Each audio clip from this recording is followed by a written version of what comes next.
Hello, my name's Jonathan Wyner, and welcome to another episode of Are You Listening? Today I'm going to be talking about metering and visualizations. So let's dive in. Let me start by deconstructing something that I think we all hear very often, which is don't use your eyes, use your ears. Typically, when we're working with audio, we need to use this sense connected to this brain in order to understand what it is that we're hearing and evaluate and make decisions about what it is that we're working with.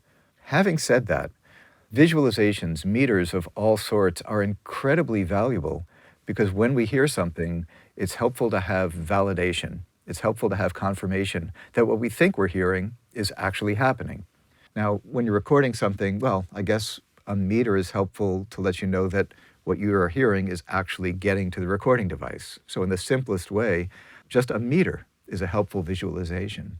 But when we get into more complex and nuanced constructs around mastering, like loudness and thinking about the level of tracks when tracks get out into the world, then metering becomes extra important for us. Sometimes they will show us things that are just on the edges of what we can hear. For instance, if your monitoring environment doesn't support good clear reproduction at 30 or 20 hertz, it's good if a meter shows you that you've got something going on down there so you can address it, think about it, and make sure that it's not creating a problem for you downstream.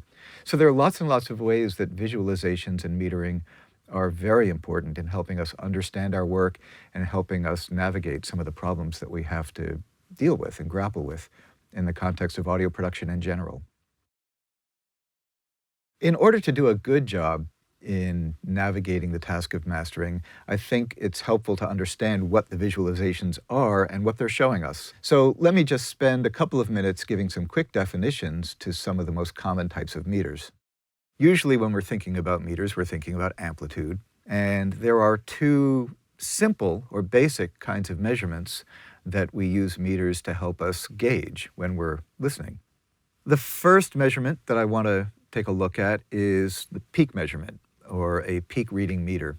So the definition of peak level, and you can kind of already intuit what that means, is it's measuring the highest signal level that the audio achieves as you're playing the audio along. Why is that important? Well, it's pretty obvious that if your peak level exceeds the maximum allowable, whether it's 0 dBFS or plus 24 dBu in the analog world, or whatever the point of clipping is, the point of distortion, we want to understand how close our audio is to that point. So if I hit play, you can see at the very top of the meter, it's moving very, very quickly, responding literally to the kick drum and the snare drum and the quick moving parts of the signal. And you also see here that there's a number where it says the peak level is at minus 0.5 dBFS. So it's helpful to know that I am not distorting. That's the primary value of understanding peak level. But it doesn't really tell us anything about how loud a signal is, because our brains don't evaluate pitch or loudness according to instantaneous measurements, if you will. Our brains need a little longer to understand what the sound is that we're listening to. And so there's another way of displaying level that is called RMS. Sometimes we'll use the word average level to describe what the meter shows us. The RMS measurement is taken over a window of about 300 milliseconds, and this more closely matches the way our brains work, the window of time that we need in order to understand the musical signal and the shape of a musical or an audio sound. So once again, I'll hit play, and you'll see that in this case, the RMS level of this signal is down at -8 and -9. So the peak level inevitably is going to be higher. The RMS, or average level, is going to be lower because it's averaging over a period of time. The signal only spends a very short window of time up at the very peak, and the measurement is taking an average over a longer window. So that's peak and RMS. If you had no other meter, that's enough. It tells you something about the presence of the signal, the persistence of the level, and your relationship to distortion.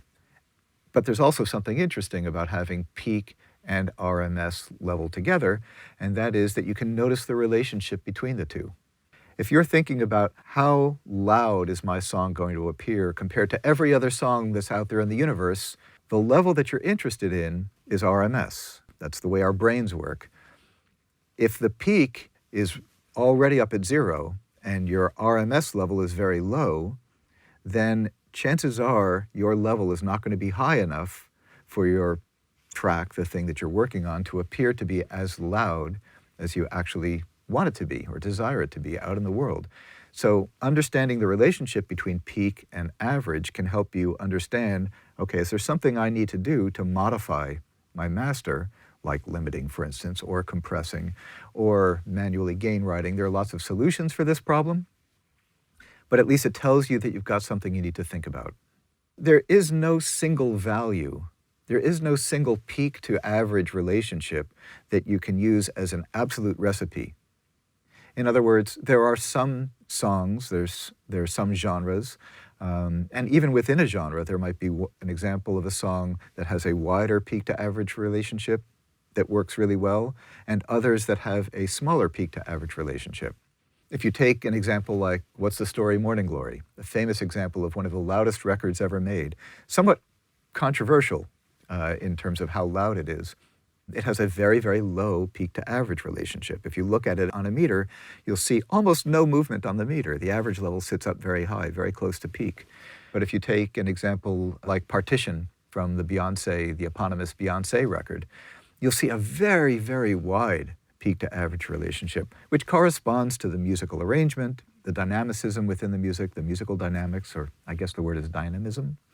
You can't use this as a recipe, but you can use it, again, to help you think about and navigate the challenges while you're mastering your music. Now, you may have heard the term LUFS, or LUFS. It's worth understanding a little bit about what LUFS is, and also how to think about LUFS metering.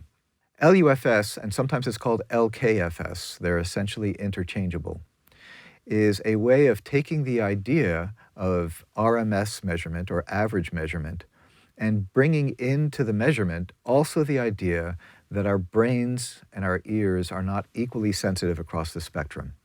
So what does that mean? That means if you were to take a 1,000 hertz tone and play it back at some measurement on your meter, let's say minus 20 dBFS, and then play a 50 hertz tone at minus 20 dBFS, and you go back and forth, you will notice that the meter reads exactly the same, but 1,000 hertz, 1K, is going to sound much louder, something in the order of 10 to 12 dB louder. So the meter in that case doesn't really reflect our perception. This is the notion around LUFS or LKFS, is to have a meter that accurately reflects how we hear and what we hear. If you're always mixing to the same level, but some of your tracks sound louder than others, it is a general measurement that will allow you to understand that maybe it's because I've pushed up so much low end in one mix compared to another that it's causing this discrepancy. Remember though, because it winds in this idea of perception, it's not the perfect system for evaluating level from a technical perspective. It's a great way of evaluating level in terms of how we perceive and how we hear. Now, to make matters slightly more complicated, there are 3 different kinds of LUFS measurements. 2 of them are reasonably close in terms of how we navigate them or how we use them. There's momentary and short term, and these are in some ways related to average level measurements. And then there's another measurement that's called integrated. Let's take a look at the meter and how these different measurements interact. Okay, so I haven't hit play yet, and you'll notice that everything is measuring at minus infinity, in other words, no sound. When I hit play, if you look at these 3 LUFS indicators, you'll see that short-term and momentary are reasonably close together, but they're slightly disparate, they're slightly different. Short-term is an average measurement that takes place over a window of 3 seconds. Because it's averaging over a longer window, it's going to measure slightly lower than the momentary measurement. It turns out that a 3-second window tells us even a little bit more about the persistence of the sound. In other words, over a longer term, what's our impression of the loudness of a track? But I would be happy in my work to use either momentary or short term as I'm mixing as a way of giving me a sense of where my average level is sitting. If you look at the integrated value, you'll see that it is changing much more slowly, and for periods of time, it doesn't change at all. It just sits at a particular value. A little bit about the background of the integrated level measurement. Most people probably can recognize the problem that comes in when you're watching TV or watching video programming, and a commercial comes in the middle of the program, and the audio from the advertisement is suddenly much louder than the audio is in the main program. And that can be really jarring. There are reasons that advertisers want their audio to be louder because it's a way of getting your attention. It's like, hey, buy this thing, or, subscribe to that thing. But it's problematic for the end user. So problematic that in the United States, Congress actually implemented a law called the COM Act to try to prevent this from happening. The same thing was true in the EU. In order to prevent this from happening, we needed to devise a way of measuring the level of the audio across an entire program, thus integrated loudness.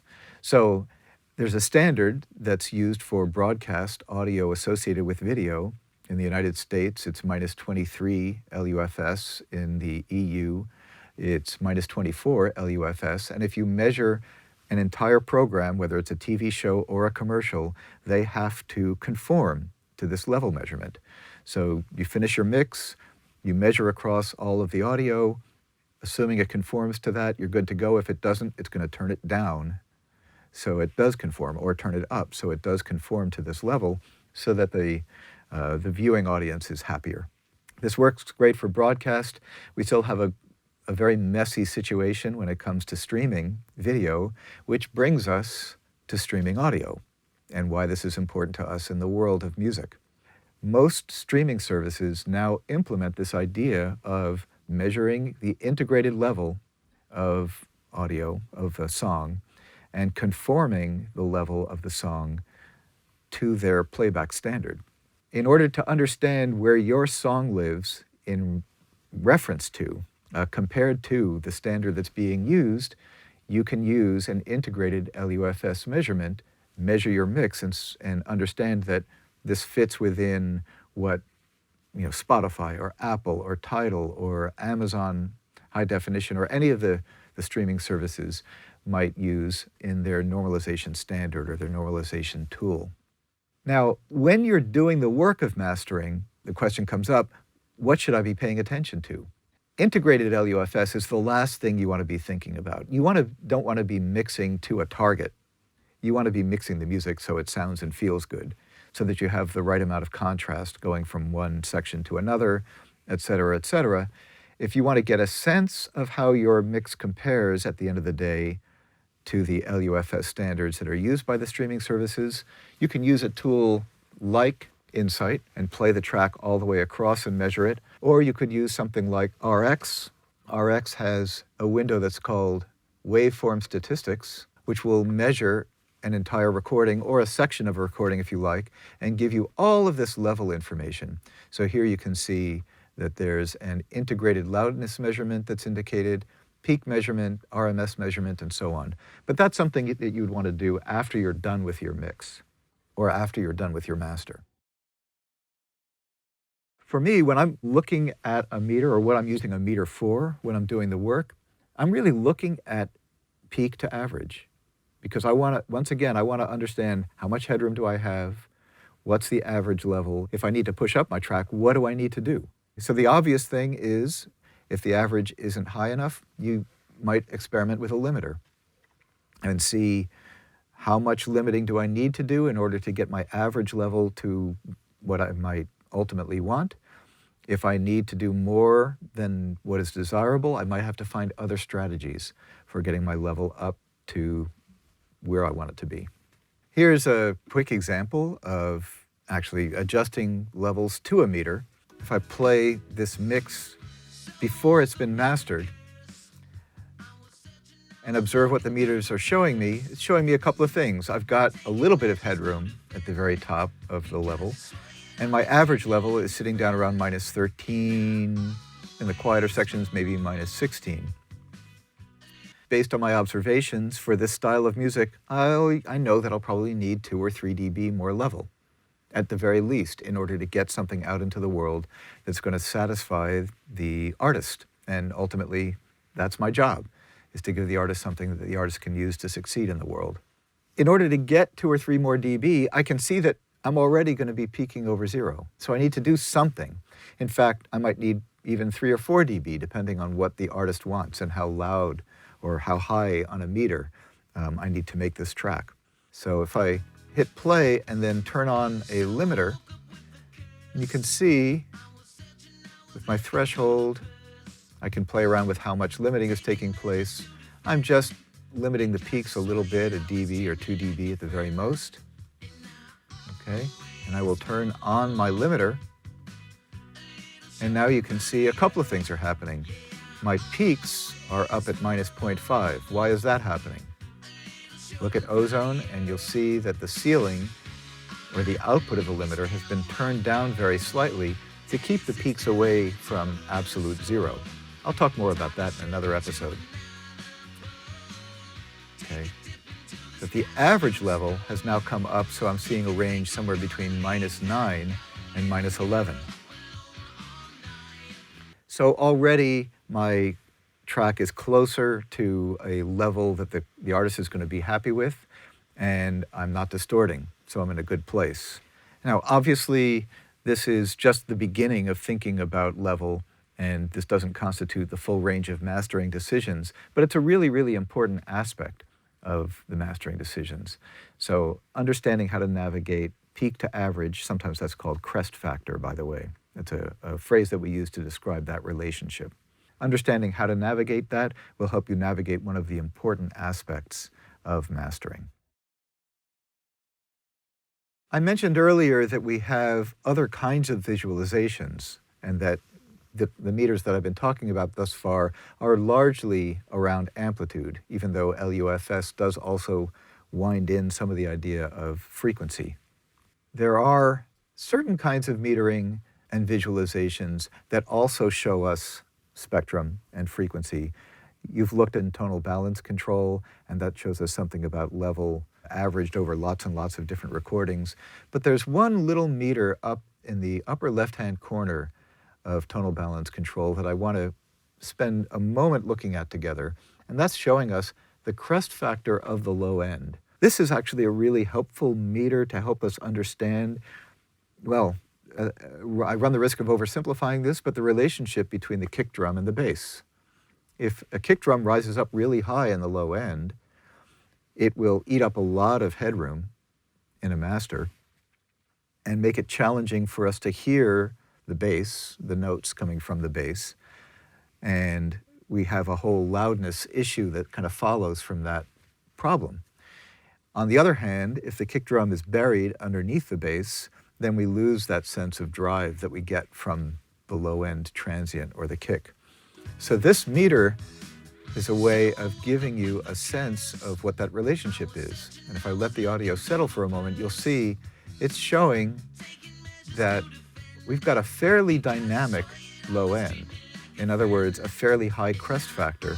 And this is a meter that might drive you to think about, oh, maybe my kick's a little hot, or at least maybe I need to think about modifying the level of the kick, or perhaps dealing with something using the EQ on your mastering chain to sort of pull back a little around the fundamental frequency of the kick drum. So that's one kind of visualization that's more about frequency or frequency domain, but also includes amplitude, that I think is a helpful tool to use when you're mastering. Also, looking at a spectrogram such as this in RX can tell us something about signals that we can't necessarily hear or hear very well. So if I change the frequency scale here and go to extended log, okay, now I'm actually looking at a very detailed view of the low frequency region of my mix, and I can see there are actually very strong pulses down at 20 hertz and even 10 hertz. That's something that I might be able to do something about strategically in mastering, like rolling out a little bit of low end. That'll give me a little bit more headroom in my meter. Remember, we don't hear this very well, so if we roll it out and it gives us more headroom and we can bring the whole track up, our whole track gets louder and we don't really notice a huge difference. Your temptation might be to use a high-pass filter to take this out. That might work, but high-pass filters also create their own issues, so experiment with a high-pass or maybe a low-frequency shelf and just roll out some of the energy down lower. Shelves are kinder, gentler tools when it comes to EQing. The other thing that a visualization like this tells us is something about the high frequency content, which is at the very highest frequencies. That's also a place where our sensitivity and acuity is not so great. And if there are little problems that are in our audio, like noise issues or clicks or pops that we don't really detect, those can show up in a spectrogram like this. So having that kind of insight, that kind of information, can also help us remove problems or address problems, or at least be aware that we've got problems in our audio and then make decisions about whether or not to do something about them. So that's just some information about meters and metering. In the stereo width episode, I talk about correlation meters also. All of these are very, very helpful to understand and to bring into your workflow at different points in the workflow. So I hope you find all of that interesting and have learned something from it. Once again, if you're interested in these kinds of topics, please subscribe. Please go to iZotope.com, and thanks so much for joining me for this episode, and I hope to see you for the next one.